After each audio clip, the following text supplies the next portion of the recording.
দেশ ও রাজ্যে মেহনতি মানুষের খবর, লড়াইয়ের ময়দানের খবর আপনার কাছে পৌঁছে দেব আমরাই। সাম্প্রদায়িক উস্কানি নয়, দুর্নীতিবাজদের প্রশাস্তি নয়, বাজারি মিডিয়ার বাইনারি নয়, নজর থাকুক আমজনতার হকের লড়াইয়ে। দেখতে থাকুন নজরে খবর, খবর মানে গল্প নয়। মানসিক ভারসাম্যহীন কিশোরীকে ধর্ষণ তৃণমূলী পাণ্ডার। ধর্মনিরপেক্ষতার চিতা জ্বালালে গণতন্ত্রের চিরাগ জ্বলে না, সাধারণতন্ত্র দিবসে বললেন নেতৃবৃন্দ। মেডিকেল দুর্নীতি মামলায় স্থগিতাদেশ সুপ্রিম কোর্টের। কোর্টে টিএমসি বিজেপি ঢুকলে গণতন্ত্রের সর্বনাশ, বললেন মোহাম্মদ সেলিম। মহব্বতের দোকান নিয়ে কোচবিহারে রাহুলের যাত্রা। তৃণমূলের এক মাতব্বর লুম্পেন কর্মী এবার মানসিক ভারসাম্যহীন কিশোরীকে ধর্ষণ করল। তৃণমূলের সক্রিয় কর্মী সতীশ প্রামাণিকের বিরুদ্ধে মানসিক ভারসাম্যহীন কিশোরীকে ধর্ষণ করার অভিযোগ উঠেছে। ঘটনার পর থেকেই অভিযুক্ত বেপাত্তা। বৃহস্পতিবার সন্ধ্যায় ঘটনাটি ঘটেছে উত্তর 24 পরগনার হিঙ্গলগঞ্জ থানা এলাকায়। শুক্রবার হিঙ্গলগঞ্জ থানায় ধর্ষিতা কিশোরীর পরিবার লিখিত অভিযোগ জানায়। পুলিশ ধর্ষণের মামলা রুজু করে তদন্ত শুরু করেছে। অভিযুক্তের খোঁজে শুরু হয়েছে তল্লাশি। এই ঘটনায় এলাকার ব্যাপক চাঞ্চল্য এবং তৃণমূলের বিরুদ্ধে ক্ষোভ তৈরি হয়েছে। গ্রামবাসী ও পরিবারের পক্ষ থেকে অভিযুক্ত তৃণমূল কর্মী সতীশ প্রামাণিকের দৃষ্টান্তমূলক শাস্তির দাবি জানানো হয়েছে। এই ঘটনায় গ্রামের মহিলারা আতঙ্কিত।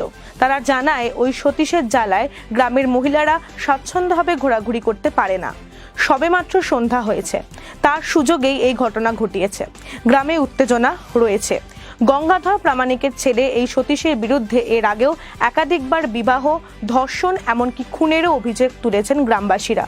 কিন্তু পুলিশ এবং শাসক তৃণমূলের দহরম মহরম এবং আঁতাতেই প্রতিবার পুলিশ সবকিছু ধামাচাপা দিয়ে এসেছে। কিন্তু এবার গ্রামের মানুষের ক্ষোভ এতটাই প্রবল যে পুলিশ অভিযোগ নিয়ে তদন্ত শুরু করতে বাধ্য হয়েছে। পুলিশ ও স্থানীয় সূত্রে জানা গেছে, ধর্ষিতা ওই কিশোরীর মা এলাকার একটি দোকানে মোবাইল সারাই করতে যান। মায়ের ফিরতে দেরি হচ্ছে দেখে ওই কিশোরী ঘর থেকে বেরিয়ে একটু এগোলেই অভিযুক্ত সতীশ তাকে টানতে টানতে নির্জন ফাঁকা মাঠে নিয়ে যায়। সেখানেই তার উপর পাশবিক অত্যাচার চালায় এবং ধর্ষণ করে। মেয়েটির মা বাড়ি ফিরলে বিধ্বস্ত রক্তাক্ত অবস্থায় ওই নির্যাতিতা মাকে সব জানায়। এরপর এই পাশবিক নির্যাতনের কথা গ্রামে জানাজানি হতেই প্রতিবেশীরা ক্ষোভে ফেটে পড়ে। খবর পেয়ে পুলিশ ঘটনাস্থলে যায়। কিশোরীকে স্যান্ডেলের বিল গ্রামীণ হাসপাতালে নিয়ে যাওয়া হয়। তৃণমূলের এক পাণ্ডার এমন বর্বর আচরণ এবং ধর্ষণের ঘটনায় গ্রামীণ জনজীবন স্বাভাবিকভাবেই উৎকণ্ঠায় রয়েছে। সংঘ পরিবার এখন দেশের সরকার চালাচ্ছে। ধর্মনিরপেক্ষতার আদর্শকে অগ্রাহ্য করে ধর্মীয় বিদ্বেষ ছড়াতে নেমেছে সাংবিধানিক পদে আসীনরা। পাল্লা দিয়ে দেশে বাড়ছে আর্থিক বৈষম্য, জীবিকার সংকট। দেশ বাঁচানোর লড়াই চলবে সংবিধান রক্ষার শপথে। শুক্রবার সাধারণতন্ত্র দিবসে এই আহ্বান জানিয়েছেন বামফ্রন্ট নেতৃবৃন্দ। কলকাতা এবং রাজ্যের জেলায় জেলায় বামফ্রন্ট কর্মীরা সংবিধানের প্রস্তাবনা পাঠ করেছেন। ব্রিটিশের বিরুদ্ধে লড়াইয়ের ফসল ধর্মনিরপেক্ষ গণতান্ত্রিক যুক্তরাষ্ট্রীয় কাঠামোর ধারণা। সংবিধান এই ধারণাকেই স্বীকৃতি দিয়েছে গণরাজ্যের ধারণাকে। তাকে রক্ষা করতে হবে বলেছেন বামফ্রন্ট নেতৃবৃন্দ। হাজরা মোড়ে বামফ্রন্টের সভায় এই দায়িত্ব মনে করিয়েছেন বামফ্রন্টের চেয়ারম্যান বিমান বসু। কলকাতার এন্টালি বাজার সংলগ্ন এলাকা ও হাজরা মোড়ে বামফ্রন্টের উদ্যোগে সংবিধান রক্ষার শপথ গ্রহণ করে জাতীয় পতাকা উত্তোলন করা হয় এবং সংক্ষিপ্ত সভা করা হয়। বিমান বসু, মোহাম্মদ সেলিম সহ বামফ্রন্ট নেতৃবৃন্দ বলেছেন, মোদী সরকারের হাতে দেশের সংবিধান আক্রান্ত। দেশের মানুষের অধিকার কেড়ে নিয়ে তারা আদানি আম্বানিদের মুনাফা বাড়াতে ব্যস্ত। দেশের ধর্মনিরপেক্ষ গণতান্ত্রিক সংবিধান রক্ষায় মানুষের ঐক্যবদ্ধ প্রতিরোধ আন্দোলন গড়ে তুলতে হবে। জাতীয় পতাকা উত্তোলন করে বিমান বসু বলেন, আরএসএস এর মতাদর্শে চালিত মোদী সরকার দেশের জনগণের সাংবিধানিক অধিকার কেড়ে নিচ্ছে। স্বাধীনতার ৭৬ বছর পরেও সংখ্যাগরিষ্ঠ মানুষের দুর্দশা বেড়ে চলেছে। আর মোদী সরকার আদানি আম্বানিদের মুনাফা বাড়াতে ব্যস্ত। আর আদানি আম্বানিরা মুনাফার পাহাড়ে বসে মোদীর প্রচারের ব্যবস্থা করে চলেছে। আর অন্যদিকে দেশবাসীর শিক্ষা, স্বাস্থ্য, আশ্রয় সবকিছুর সর্বনাশ ঘটিয়ে নানা ক্ষেত্রে অবাধে দুর্নীতি চলছে। নদী, পাহাড়, জঙ্গল, পরিবেশ সবকিছুই মুনাফা লোভীদের কাছে বিক্রি হয়ে যাচ্ছে। মানুষকে এর প্রতিবাদে সংগঠিত করতে হবে। দেশের ধর্মনিরপেক্ষ গণতান্ত্রিক সংবিধান রক্ষায় মানুষের ঐক্যবদ্ধ প্রতিরোধ আন্দোলন গড়ে তুলতে হবে। মোহাম্মদ সেলিম বলেন, আমাদের দেশের কিছু মানুষ নিজেদের স্বাধীনতার লড়াই থেকে সরিয়ে রেখেছিলেন। কিভাবে ফ্যাসিবাদ কায়েম করা যায়, স্বৈরতন্ত্র কায়েম করা যায় তার শিক্ষা নেওয়ার জন্য তারা হিটলার মুসোলিনির কাছে গিয়েছিলেন। এই বিশেষ অংশের মানুষরা ব্রিটিশ ঔপনিবেশবাদ, ব্রিটিশ সাম্রাজ্যবাদের বিরুদ্ধে লড়াই করলেন না, বরঞ্চ সার্কুলার জারি করে বললেন কেউ স্বাধীনতার লড়াইয়ে অংশ নেবেন না। তাই এখন যারা দেশের শাসন ক্ষমতায় আছে তারা 1000 সাল কি গোলামি বলে, কিন্তু 190 বছরের বেশি ইংরেজ শাসনের গোলামির কথা বলেন না। তারা প্রায় 200 বছরের স্বাধীনতা সংগ্রামের কথা বলেন না, কারণ ওরা মনে করে ধর্মের ভিত্তিতে যদি মানুষকে উস্কানি দিতে হয় তবে 1000 বছর 1200 বছরের গোলামি এমন কথা বলতে হবে। মোহাম্মদ সেলিম আরও বলেন, যদি সামাজিক এবং অর্থনৈতিক ন্যায় প্রতিষ্ঠা না হয় তবে রাজনৈতিক ন্যায় বেশি দিন চলবে না। আমাদের স্বাধীনতা, সংবিধান, সংসদীয় গণতন্ত্র, সাধারণতন্ত্র, দেশের ধর্মনিরপেক্ষতা, এদেশের মানুষের মধ্যে যে সমতা, তাকে যদি বাঁচিয়ে রাখতে হয় তবে তাকে রক্ষার শপথই আজ নিতে হবে। ভারত কোনো পথে চলবে তা বোঝাতে সংবিধানে প্রথমেই বলা হয়েছে we the people of India, ভারতের জনগণ। আমাদের জাতীয় সঙ্গীতের প্রথম শব্দও হলো জনগণ। তার বদলে আজ রাজা, রানী, সম্রাজ্ঞী তৈরি করা হচ্ছে। নিজে থেকে রাজা, রানী, সম্রাজ্ঞী তৈরি হয় না, যুদ্ধ করে, অস্ত্র নিয়ে, মানুষের লাশের উপর তৈরি হয়। আজ হিংসা ঘড়িয়ে, দাঙ্গা করে, লাশের পাহাড় তৈরি করে, গণহত্যা করে তার উপর দাঁড়িয়ে যারা সিংহাসনে বসেন তারা সাধারণের কথা বলেন না, তারা গণতন্ত্র, জনগণের কথা বলেন না। রাজা, রানীর কার্যসিদ্ধির জন্য আবার ধর্মের স্ট্যাম্পও লাগে। তখন বলা হয় ঈশ্বর বা আল্লাহ তাকে রাজা বা রানী হিসাবে গ্রহণ করেছে। তাই আজ যারা স্বৈরতন্ত্র, ফ্যাসিবাদ কায়েম করতে চায় তারা ধর্মীয় মুকুট মাথায় পড়ে, কখনো মিডিয়া ব্যবহার করে, কখনো সংসদ ভবন উদ্বোধনের নামে, কখনো রাম মন্দির উদ্বোধনের নাম করে তারা নিজেদের ধর্মগুরু বলে প্রদান করতে চায়। এখন আমাদের রাজ্যে এবং দেশে এমন অবতার তৈরির চেষ্টা হচ্ছে। সংবিধানকে সরিয়ে রেখে গীতাকে সামনে আনা হয়েছে, এমনটা অনেক দেশেই হয়েছে। আরব দেশে যেমন কোরআনকে সামনে রাখার কথা বলা হচ্ছে। কথা উল্লেখ করে সেলিম বলেন, আমাদের দেশে যদি ধর্মনিরপেক্ষতা না থাকে তবে গণতন্ত্র থাকবে না। আমাদের প্রতিবেশী দেশগুলোতে এমনটা দেখা গেছে। তাই ধর্মনিরপেক্ষতার চিতা জ্বালিয়ে তার উপর গণতন্ত্রের চিরাগ জ্বালানো যাবে না। আর আমাদের রাজ্যে যেমন হচ্ছে, গণতন্ত্রের সর্বনাশ করে তাকে কবরে পাঠিয়ে তার উপর ধর্মনিরপেক্ষতার প্রদীপও জ্বালানো যাবে না। তাই দেশের গণতান্ত্রিক ধর্মনিরপেক্ষ চরিত্রকে রক্ষা করাই আমাদের প্রধান কাজ। মানুষের জীবন জীবিকার সমাধানও করতে হবে। ওরা জানে অর্থনীতির বুনিয়াদকে নড়বড়ে করার জন্য গণতন্ত্রের বুনিয়াদকে নড়বড়ে করতে হবে। আর গণতন্ত্রের বুনিয়াদকে নড়বড়ে করতে হলে মানুষের ঐক্যের বুনিয়াদকে ফাটল ধরাতে হবে, ধর্মনিরপেক্ষতার উপর আক্রমণ নামিয়ে আনতে হবে। আর এসব করতে হলে যুক্তরাষ্ট্রীয় কাঠামোকেও দুর্বল করতে হবে। মানুষকে একসূত্রে বেঁধে রাখার সুতো হলো সংবিধান, তাকেই নষ্ট করার চেষ্টা হচ্ছে। তাই আজ দেশের সংবিধান, ঐক্য, শান্তি ও সংহতি রক্ষা করার শপথই আমাদের নিতে হবে। ছুটির দিনেই শুনানিতে বসছে সুপ্রিম কোর্টের প্রধান বিচারপতির বেঞ্চ। বিচারপতি ডিওয়াই চন্দ্রচূড়ের নেতৃত্বে 5 বিচারপতির বেঞ্চে কলকাতা হাইকোর্ট সংক্রান্ত মামলার শুনানি হবে। কলকাতা হাইকোর্টের 2 বিচারপতি অভিজিৎ গাঙ্গুলি এবং সৌমেন সেনের বিরুদ্ধে স্বতঃপ্রণোদিত হয়ে শুনানির সিদ্ধান্ত নিয়েছে শীর্ষ আদালত, যার মূলে রয়েছে ডাক্তারিতে সংরক্ষিত আসনে ভুয়ো শংসাপত্রের ভিত্তিতে ভর্তির অভিযোগ। শনিবার সুপ্রিম কোর্টের 5 বিচারপতির বেঞ্চ কলকাতা হাইকোর্টে সংশ্লিষ্ট সব মামলায় স্থগিতাদেশের নির্দেশ দিয়েছে। নোটিশ পাঠানো হচ্ছে রাজ্য সরকার এবং কলকাতা হাইকোর্টকে। আপাতত সিবিআই তদন্ত চালু থাকবে না।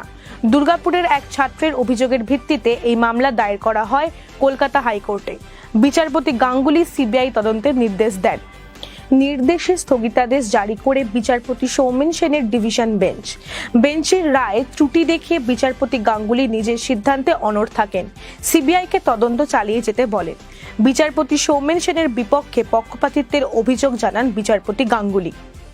প্রাথমিক অভিযোগ সিবিআই দায়ের করেছে এর মধ্যেই রাজ্যের সরকারি মেডিকেল কলেজগুলিতে বছরে 2600 থেকে 2800 ছাত্রছাত্রী সংরক্ষিত আসনে ভর্তি হন।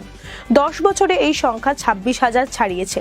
নিয়ম অনুযায়ী 3 বার জাতভিত্তিক শংসাপত্র দাখিল করতে হয় ছাত্রছাত্রীদের, একবার আবেদন, পরের বার কাউন্সেলিং এবং শেষে ভর্তির সময়। অভিযোগ, সংরক্ষিত আসনে ভর্তির জন্য ভুয়ো শংসাপত্র নিয়ে কম নম্বর পেয়েও একটি অংশ আমাদের রাজ্যে ডাক্তারি পড়ছে। সংরক্ষণের প্রকৃত দাবিদাররা সুযোগ পাননি, ভুয়ো শংসাপত্র দেওয়া হয়েছে। প্রভাবশালীরা আদালতকেও যদি প্রভাবিত করে তবে সাধারণ মানুষের স্বার্থ রক্ষা হবে না। দুর্নীতি দমনের বদলে তখন দুর্নীতিই প্রশ্রয় পাবে। এই উদ্বেগ প্রকাশ করেছেন সিপিআইএম এর রাজ্য সম্পাদক মোহাম্মদ সেলিম। বৃহস্পতিবার পূর্ব বর্ধমানের মেমারি বাস স্ট্যান্ডে প্রয়াত সিপিআইএম নেত্রী কমরেড মহারানী কোঙারের স্মরণ সভায় সেলিম বলেছেন, কলকাতা হাইকোর্টে যে অভিযোগ এসেছে তা আগে কখনো শোনা যায়নি। আইন আদালত সবার জন্য সমান। কে ভবিষ্যতের নেতা হবে সেটা দেখা আদালতের বিষয় নয়। চিটফান্ড কাণ্ড, নারদ কাণ্ড, নিয়োগ দুর্নীতি, কয়লা পাচার সব দুর্নীতির তদন্তেই প্রভাবশালীদের ধামাচাপা দেওয়ার চেষ্টা দেখা গিয়েছে। তদন্ত নিয়ে যাদের ভয় তারাই তদন্ত ঠেকাচ্ছে।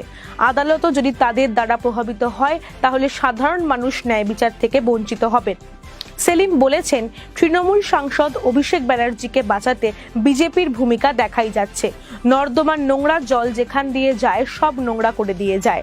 এখন আদালত কক্ষেও তৃণমূল বিজেপি ঢুকে গেলে তদন্ত আটকানোর জন্য আদালতের বেঞ্চ ব্যবহৃত হলে সেটা গণতন্ত্রের পক্ষে বিপজ্জনক হবে।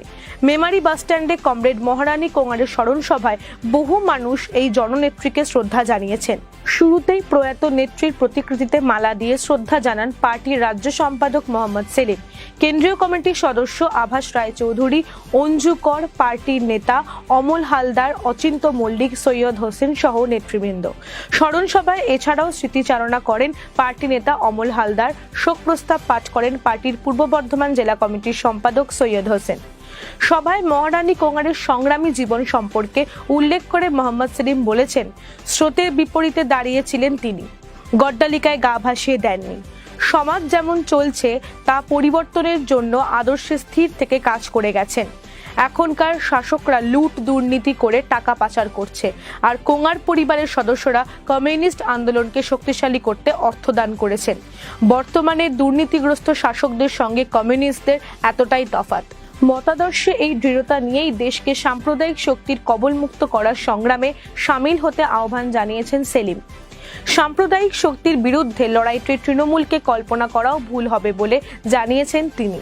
সেলিম বলেছেন, অভিষেক ব্যানার্জিকে দুর্নীতি মামলা থেকে বাঁচাতে তৃণমূল আরএসএস এর কথায় ওঠাবসা করছে। তলব করেছে, গ্রেপ্তার কেন করছে না?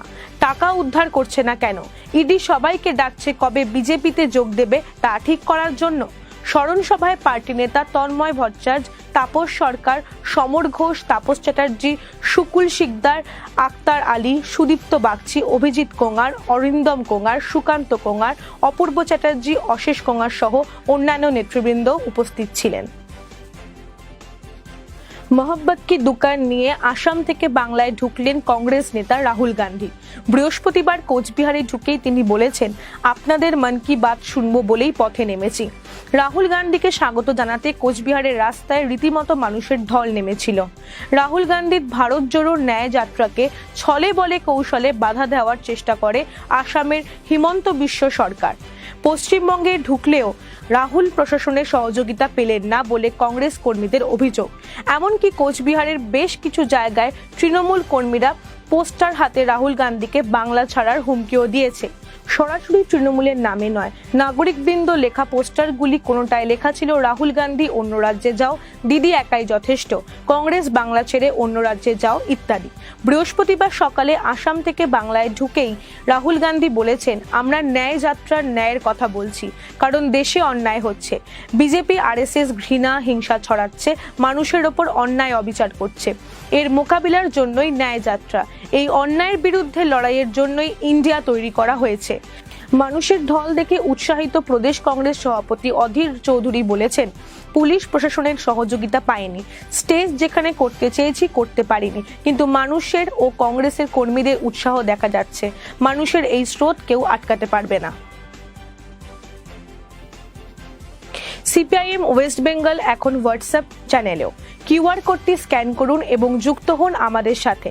নজর রাখুন আমাদের ইনস্টাগ্রাম, ইউটিউব, টেলিগ্রাম, থ্রেডস ও লিঙ্কডইন প্রোফাইলে। অধিকার আদায়ের সংগ্রামের খবর দ্রুত পৌঁছে যাক আপনার কাছে।